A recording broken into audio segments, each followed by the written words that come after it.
správna odpoveď na našu otázku, aké nové autíčko sme kúpili do autoškoly, tak je, že je to Volkswagen Golf sedmičkovej rady a je to TGIčko Blue Motion.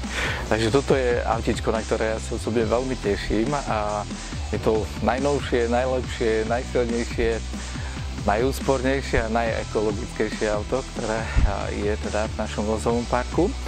A tak ako už aj ten názov hovorí, to TGIčko označuje to také špeciálne, čo máme v autoškole, možno sme jediná autoškola na Slovensku. Toto auto jazdí nielen na benzín, ale aj na stlačený zemný plyn. Tým pádom vlastne má vynikajúcu spotrebu.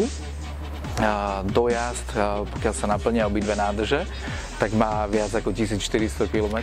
Takže pre plyn sme sa rozhodli preto, aby sme samozrejme mali úspornejšie autíčka. A nie len čo sa týka nákladov na jazdenie, ale čo sa týka životného prostredia.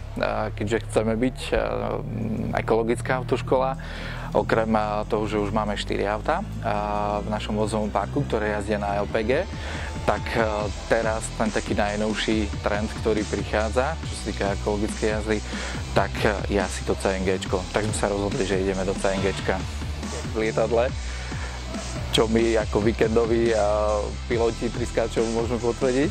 A určite naši študenti sa môžu tešiť, bude to zážitok z jazdy. Toto auto je perfektné, je pevné, je tiché, je pohodlné a perfektne sa v ňom bude jazdiť. Takže tešíme sa, že si vychutnáte jazdu v tomto aute.